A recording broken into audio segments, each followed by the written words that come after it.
Today you will be graphing quadratic inequalities. So if we look at our first example, notice that the inequality is written in standard form. So our steps are written off to the side. The first thing we'll do is we'll write the quadratic in vertex form.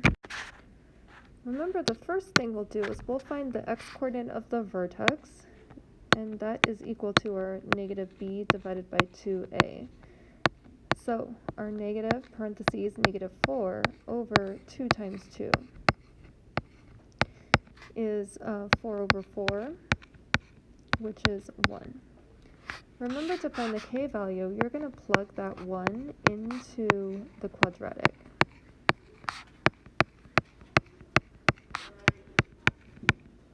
Okay, remember 1 squared is 1, 1 times 2 is 2, 2 minus 4 is negative 2, and negative 2 plus 5 is 3. Remember to identify the a value as 2, and then here is our vertex form. Y is greater than 2, parentheses, x minus 1, quantity squared plus 3, and that takes care of step 1. Notice that step 2 says we're going to graph the parent function. So remember, for our parent function, we're going to draw a box around whatever it is we're doing to x. And our parent function is y equals 2x squared.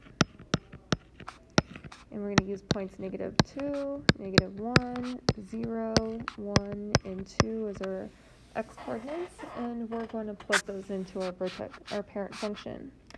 Negative 2 will obtain a value of 8, negative 1 will obtain a value of 2, 0 is 0, 1 is 2, and 2 is 8.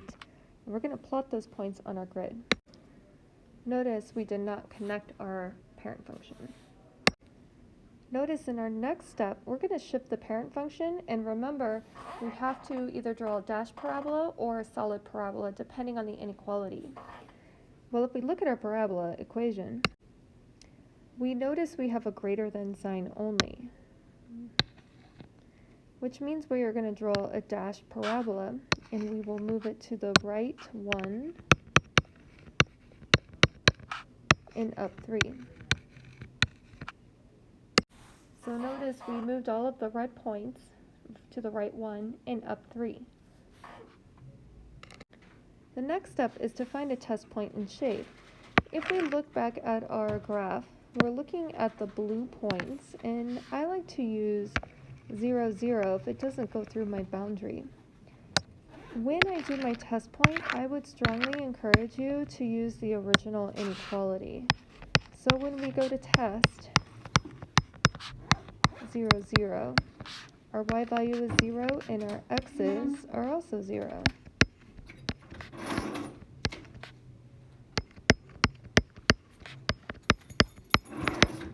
Is 0 greater than 5?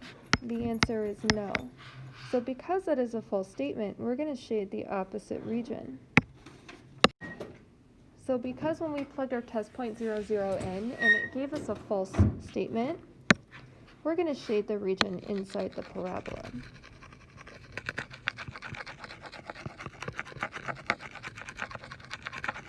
And that's it. Take a minute or two and try the example you tried. Sure. So hopefully you found something of this picture with vertex form. In this example, we will practice graphing the quadratic inequality already written in vertex form. So remember, the first thing we'll do is we will graph the parent function.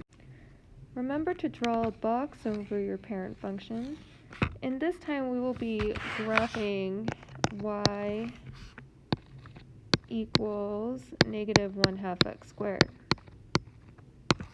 And because I have a denominator of 2, I would prefer to use multiples of 2 so I don't have to graph any decimals or sketch them. So negative 4, negative 2, 0, 2, and 4. And when I replace the x with 4, negative 4 squared is 16, and negative 1/2 of that is negative 8. Negative 2 squared is 4 times negative 1/2 is negative 2.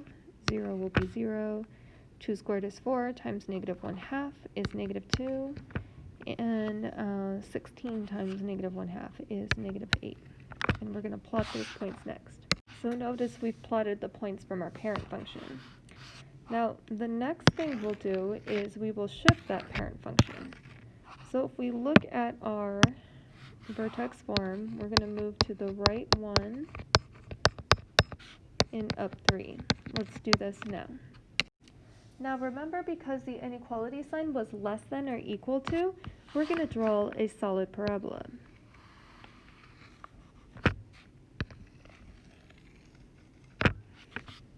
And the next step is to do a test point. Again, because 0, 0 is not on my blue boundary, I'm going to use 0, 0 as my test point.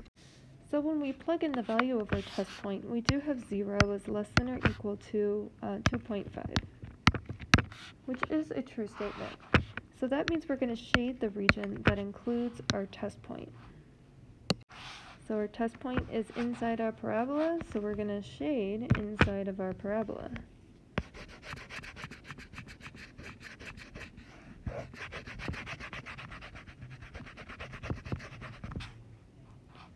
Next, I would like you to try the example you tried. Hopefully you found a parabola that looks something like this. This time I chose to use 2, 0 as my test point because it was a little iffy to see if 0, 0 was on the boundary. Remember, you can use any point you want for a test point. If we look at our next type of problem, notice we're going to write the quadratic inequality shown in vertex form and then also in standard form. Remember, the first thing we'll do is we'll identify our vertex h and k.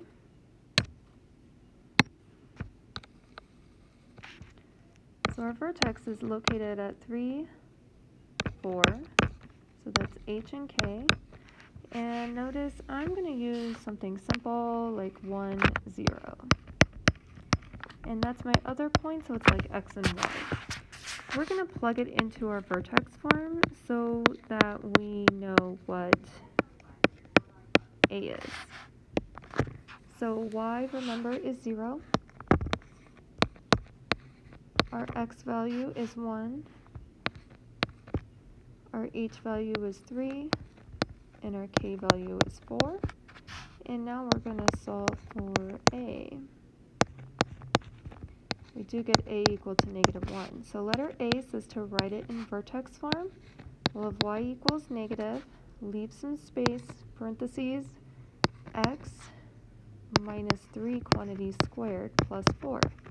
All that's left for us to do is to decide what kind of inequality to use. Well, we notice that the boundary is dash, so that means we either want greater than or less than. If we're shaded underneath the parabola, typically that is a less than. So we're going to use, oh, I put it in the wrong space. Hold on.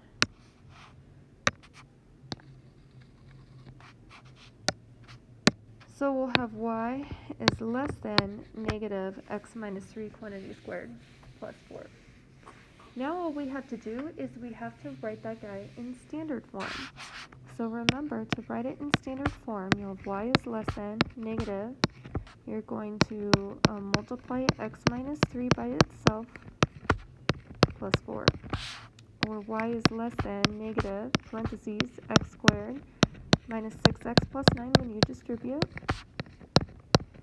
Distribute the negative, so y is less than negative x squared plus 6x minus 9, and then plus 4.